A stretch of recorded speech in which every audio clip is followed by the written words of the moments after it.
اب آج کا میرا موضوع ہے شہادت علی رضی اللہ تعالیٰ عنہ۔ اصل میں حضرت علی رضی اللہ تعالیٰ عنہ کی شہادت بھی اسی الفتنۃ الکبریٰ کا تسلسل ہے۔ وہ جو عبداللہ ابن سبا کا پیدا کرنا عظیم ترین فتنہ تھا، اسی کا ایک نتیجہ حضرت علی کی شہادت بھی ہے، لیکن وہ بات ذرا تفصیل سے سمجھنی ہوگی، اور اس کے لیے میں ممنون احسان ہوں۔ حال ہی میں ایک کتاب چھپی ہے، ڈاکٹر سید رضوان علی ندوی، وہ محقق ہیں تاریخ کے، انہوں نے بڑی تاریخی تحقیق کے بعد جو باتیں بیان کی ہیں وہ میں آپ کے سامنے رکھ رہا ہوں۔ عرب میں جنوب مغرب کی کونے میں، جہاں یہ یمن بھی آباد ہے، اس کے اوپر نجران ہے، اسی علاقے میں یمامہ کا علاقہ کہلاتا ہے۔ یہاں ایک قبیلہ آباد تھا، بنو تمیم۔ یہ جو لوگ تھے بڑے کرخت مزاج، جنگجو، اکھڑ، ضدی، اور جس بات کو ایک دفعہ مان لے اس پر اڑ جانے والے اور مر مٹنے والے۔ یہیں سے فتنہ پہلا اٹھا تھا۔ سب سے بڑا جو نئے جھوٹے نبی کھڑے ہوئے تھے ان میں سب سے بڑا تو مسیلمہ کذاب تھا، یہی تو علاقہ تھا، اور اس کے خلاف اس فتنے کی سرکوبی میں کتنے صحابہ، 1200 صحابہ ایک جنگ کے اندر شہید ہوئے، جن میں 500 جو ہیں وہ حفاظ تھے رضی اللہ تعالیٰ عنہ اجمعین۔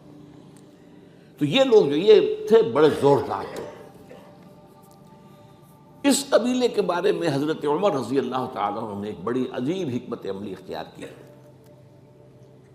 ان کو وہاں سے اکھاڑ کر اور ایران کی سرحدوں پر آباد کر دیا، اب جہاں پر جہاد ہو رہا تھا، تاکہ ان کے اندر جو یہ جنگجوئی ہے یہ اب اس مقصد کے لیے استعمال ہو، اب وہ دارالاسلام کی توسیع کے مقصد کے لیے استعمال ہو، اور وہ ہوئی۔ حضرت عمر نے 2 چھاونیاں بنائی تھی رضی اللہ تعالیٰ عنہ، کوفہ اور بصرہ، کیونکہ ظاہر بات ہے کہ اب جو اسلام کا دائرہ پھیل رہا تھا اور اسلامی حکومت پھیل رہی تھی، اور زیادہ تر جو ہے مشرق کی طرف پھیل رہی تھی، ایران اور خراسان وغیرہ کی طرف، تو اب مدینے سے اس کا کنٹرول اتنا آسان نہیں تھا، فاصلہ تھا، تو چھاونیاں بنائیں تاکہ یہ اس سرحد کے اوپر یہ موجودہ مرکز رہے، یہاں فوجیں موجود رہیں، کہیں کوئی بغاوت ہو تو اس کو کچلنے کے لیے وہ قوت فوری طور پر دستیاب ہو سکے۔ یہ لوگ ہیں کہ جو عبداللہ ابن سبا کی فتنے سے سب سے زیادہ متاثر ہوئے۔ ان کی مزاج میں وہ کجی تو تھی نا۔ حضرت عمر بھی ان کا جو ایک مضبوط کنٹرول تھا انہیں دبائے رکھا ہے، اور ان کا رخ جو ہے ایک دوسری طرف موڑ کر اس سے اسلام کو فائدہ پہنچایا۔ لیکن اس کے بعد جب فتنہ جو آیا یہ عبداللہ ابن سبا، تو سب سے بڑھ کر یہی لوگ اس کے ماننے والے، اور انہی میں سے وہ لوگ تھے جنہوں نے جانیں بھی دے دی ہیں، جنہیں حضرت علی نے زندہ جلایا ہے، اس لیے کہ وہ کہتے تھے کہ علی خدا ہے۔ اے علی تم خدا ہو، تم ہمیں آگ میں جلا رہے ہو، یہ تو تم ہمارا امتحان لے رہے ہو۔ وَلَنَبْلُوَنَّكُمْ بِشَيْءٍ مِّنَ الْخَوْفِ وَالْجُوعِ وَنَقْصٍ مِّنَ الْأَمْوَالِ وَالْأَنفُسِ وَالثَّمَرَاتِ۔ اب وہ اس آیت کو اپنے اوپر منطبق کر رہے ہیں۔ تو یہ جو کرخت لوگ تھے، انہوں نے در حقیقت جو ہے عبداللہ ابن سبا کے کردار میں سب سے بڑا رول پلے کیا، اور انہی کے ہاتھوں حضرت عثمان شہید ہوئے رضی اللہ تعالیٰ۔ اور اس کے بعد انہوں نے حضرت علی رضی اللہ تعالیٰ عنہ کو اپنے گھیرے میں لے لیا، کیونکہ انہی کی کثیر تعداد موجود تھی مدینے میں جب حضرت عثمان شہید ہوئے۔ اس کے بعد اب ظاہر بات ہے کہ کوئی نہ کوئی تو خلیفہ ہونا چاہیے تھا۔ حضرت طلحہ سے کہا گیا، انہوں نے معذرت کر لی، حضرت زبیر سے کہا گیا، انہوں نے معذرت کر لی۔ اب ظاہر بات ہے کہ حضرت علی آخر امت کو چھوڑا تو نہیں جا سکتا تھا بغیر امام کے، انہوں نے قبول کر لی، اگرچہ حضرت حسن روکتے رہے کہ ابا جان یہ ان لوگوں کی بیعت جو ہے آپ قبول نہ کیجیے۔ حضرت حسن تو ان میں سے ہیں جو حضرت عثمان کے دروازے پر کھڑے تھے پہرے دار کی حیثیت سے، حسن اور حسین رضی اللہ تعالیٰ عنہ، انہیں تو معلوم تھا فتنہ جو کون لوگ ہیں۔ اس کے بعد حضرت علی رضی اللہ تعالیٰ عنہ نے اسی حکمت سے، جس حکمت کے تحت حضرت عمر نے یہ چھاونیاں آباد کی تھی، دارالخلافہ بھی مدینے سے کوفہ منتقل کر دیا، تاکہ پورے عالم اسلام کو کنٹرول کیا جا سکے اس مرکز کے ساتھ۔ اس کا نتیجہ یہ نکلا کہ اب گویا کہ حضرت علی کے گرد ان لوگوں کا گھیراؤ مکمل ہو۔ کوفے میں یہی تو آباد تھے، کوفی یہی تو تھے، حضرت عمر نے انہیں لا کے یہاں آباد کیا تھا۔ جب حضرت علی نے کوفے کو اپنا دارالخلافہ قرار دیا تو گویا کہ ان کا پھر عمل دخل بہت بڑھ گیا۔ ایک طریقے سے یہ کہا جا سکتا ہے کہ انہوں نے اب حضرت علی رضی اللہ تعالیٰ عنہ کو اپنے محاصرے میں لے لیا۔ چنانچہ جنگ جمل کے موقع پر یہ ہوا ہے کہ صلح ہو گئی تھی، حضرت عائشہ رضی اللہ تعالیٰ عنہ کے جو نمائندے تھے اور ادھر سے حضرت علی، صلح ہو گئی تھی، طے ہو گیا تھا کہ ہاں قاتلین عثمان کو جو ہے اس کو سزا دی جائے گی، قصاص لیا جائے گا حضرت عثمان کے قتل کا۔ لیکن ان لوگوں نے 10,000 آدمی کھڑے ہو گئے کوفے کے اندر، ہم سب قاتل ہیں عثمان کے، لو قصاص ہم سے اگر لے سکتے ہو۔ جس کے نتیجے میں اور انہوں نے جنگ شروع کر دی، اور جب جنگ شروع ہو جائے تو پھر اس کے بعد تو کوئی نہیں دیکھ سکتا کیوں شروع ہوئی، کیسے شروع ہوئی، کس نے شروع کی۔ اب تو یا مارو یا مرو، دو ہی باتیں ہوتی۔ 10,000 مسلمان ایک رات میں شہید ہوئے جنگ جمل۔ اب اس کے بعد حضرت علی رضی اللہ تعالیٰ عنہ کی خلافت جو ہے حضرت امیر معاویہ نے ماننے سے انکار کر دیا۔ جب تک قاتلین عثمان کو سزا نہیں دیتے ہم بیعت نہیں کریں گے۔ یہ نہیں کہ دعویٰ کیا ہو کہ میں خلافت کا حقدار ہوں، یہ نہیں، لیکن یہ کہ آپ کو ان کو سزا دینی چاہیے۔ اب یہ تھا وہ مخمصہ جس میں حضرت علی رضی اللہ تعالیٰ عنہ وہ فرماتے تھے تم میرا ساتھ دو تو میں ان قاتلین عثمان سے سزا جو ہے ان کو سزا دے سکوں۔ ادھر انہیں پتا تھا کہ میں سرنڈر کرتا ہوں تو مجھے علی تک تو پہنچنے کوئی نہیں دے گا، راستے میں ختم کر دیں گے رضی اللہ تعالیٰ عنہ۔ تو یہ پیچ تھا ایک جو ایسا پڑا ہے۔ اب اس میں جب حضرت معاویہ اور حضرت علی کے مابین فیصلہ کن جنگ ہوئی، جنگ صفین جسے کہتے ہیں، جس میں 70,000 مسلمان ایک دوسرے کی تلواروں، تیروں، نیزوں سے قتل ہوئے۔ اس موقع پر حضرت معاویہ کی طرف سے ایک آفر آئی، قرآن مجید کو نیزے پر اٹھا کر لوگوں نے کہا کہ یہ خونریزی بند کر دو، ہم قرآن کا فیصلہ ماننے کو تیار ہیں۔ حضرت علی دیکھ رہے تھے کہ یہ اصل میں میری فتح کو شکست سے بدلنے کا پروگرام ہے، تقریباً فتح میری ہو چکی ہے، لیکن یہ جو طبقہ تھا یہ انہوں نے کہا نہیں بڑی ٹھیک بات کہہ رہے ہیں، وہ مانیے ان کی بات، جنگ بند کی۔ انہوں نے ہی یہی لوگ تھے جنہوں نے مجبور کیا حضرت علی کو کہ وہ تحکیم پر رضامند ہو جائے۔ اس کے بعد تحکیم میں جو معاملہ ہوا، حضرت علی حضرت عبداللہ ابن عباس کو اپنی طرف سے حکم بنانا چاہتے تھے، یہ اڑ گئے نہیں۔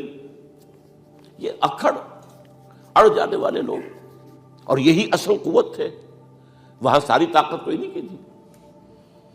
تو انہوں نے ابو موسیٰ اشعری کو اپنی طرف سے مقرر، وہ بہت نرم خو آدمی تھے، انہیں بناؤ۔ بہرحال جو بھی بات طے ہوئی، اب تاریخ کی روایتوں میں اختلاف ہو سکتا ہے، کہا یہ جاتا ہے کہ طے تو یہ ہوا تھا حکمین کے مابین، ادھر سے ابو موسیٰ اشعری، ادھر سے عمرو بن العاص رضی اللہ تعالی عنہما، کہ آپ اپنے جو کلائنٹ ہیں حضرت علی آپ انہیں معزول کر دیجئے، میں معاویہ کو معزول کر دیتا ہوں، پھر جو ہے مسلمان فیصلہ کر لیں کسی اور کی عبادت۔ انہوں نے کھڑے ہو کے کہہ دیا میں علی کو معزول کرتا ہوں، اور عمرو بن العاص نے کہا کہ میں معاویہ کو قائم کرتا ہوں۔ اب یہ ہے روایت، واللہ عالم اس میں کتنا سچ ہے کتنا جھوٹ ہے، میں کوئی مورخ نہیں ہوں، میں کوئی تاریخ کا محقق نہیں ہوں۔ اس کے بعد جو ہے اب یہ لوگ انہوں نے کہا کہ مانیے تحکیم کو، اور جب انہوں نے حضرت علی نے اس تحکیم کے فیصلے کو ماننے سے انکار کیا تو باغی ہو گئے، حضرت علی کو کافر قرار دیا، اور جا کر ایک جگہ پر حرورہ ایک جگہ تھی وہاں پر جا کے جمع ہو گئے، جتھا بندی کی، بہت بڑی طاقتور وہاں کر۔ انہوں نے طے کیا کہ علی بھی کافر ہو گیا، معاویہ بھی کافر ہو گیا، عمرو بن العاص بھی کافر ہو گئے، سب کافر ہیں۔ حضرت علی کی طرف سے ایک گئے سفیر ان سے بات کرنے کے لیے، تو انہوں نے کہا تم ہی نے تو کہا تھا کہ تحکیم کو تسلیم کرو، کہ ہاں ہم نے گناہ کیا تھا، کفر کیا تھا، ہم توبہ کی ہم نے۔ اگر علی بھی مان لے کہ میں نے مان کر کفر کیا تھا، اب میں توبہ کرتا ہوں، تو ہم ان کی بات مان لیں گے۔ اب حضرت علی اس طرح کا جھوٹ کیسے بولتے ہیں؟ انہوں نے تو کوئی کفر نہیں کیا تھا۔ بہرحال انہوں نے پھر بھی نرمی برتی کہ دیکھو اگر تم کوئی خونریزی نہیں کرو گے، فساد نہیں مچاؤ گے، تو میں تمہیں کچھ نہیں کہوں گا۔ لیکن وہ اپنی ان شرارتوں سے بعد نہیں آئے۔ تو پھر تیسری جو بڑی جنگ ہوئی ہے ان جنگوں میں، جنگ نہروان کہلاتی ہے، حضرت علی کی جنگ خوارج کے ساتھ، جس میں 4000 خارجی جو ہیں وہ قتل ہوئے۔ اور یہ بات اب آپ نوٹ کر لیجئے کہ یہ لوگ جیسا کہ اکھڑ بھی تھے لیکن اپنی بات پر ڈٹ جانے والے تھے، لیکن ساتھ ہی دیندار بھی تھے، نمازی اور روزہ دار بھی تھے۔ یہ اس طرح کے لوگ نہیں تھے کہ جو فاسق اور فاجر ہو، بس یہ مزاج کا ایک ہے، جو بات دل میں بیٹھ گئی اڑ گئے۔ تو یہ اصل میں انہوں نے پھر فیصلہ کیا کہ اور تو ہمارے بس میں اب کچھ نہیں ہے، ان تینوں کو قتل کر دیا جائے، علی کو بھی اور معاویہ کو بھی اور عمرو بن العاص کو بھی۔ تو ایک جگہ ان کی سازش ہوئی، 3 آدمی معین ہو گئے، ایک ہی وقت کا طے فیصلہ ہو گیا، فلاں تاریخ کو فجر کے وقت تم جاؤ، وہ تم کوفے کی جامع مسجد میں، جب علی نماز جماعت کرا رہے ہو خنجر مارو انہیں۔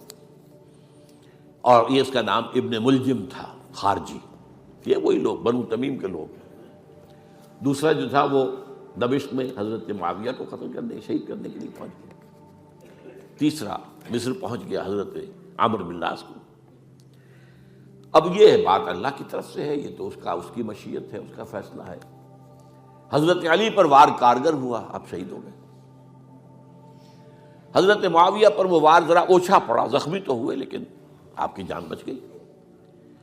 عمرو بن العاص اس روز مسجد میں کسی معذوری کی وجہ سے، عذر کی وجہ سے فجر میں آئی نہیں سکے، لہذا حضرت علی کی شہادت ہو گئی۔ اب یہ ہے اصل پس منظر، کن لوگوں نے کیا شہید، اصل میں وہ سمجھ لینے کی بات ہے۔ یہ خوارج نے شہید کیا، لیکن خوارج کا فتنہ سبائی فتنے ہی کا آف شوٹ ہے، اسی کے ذیل میں ہے، اسی کی ایک شاخ ہے، اسی کا ایک نتیجہ ہے۔ یہ خوارج جو ہے بعد میں بھی ان کی مسلسل جو ہے وہ جنگیں رہی ہیں۔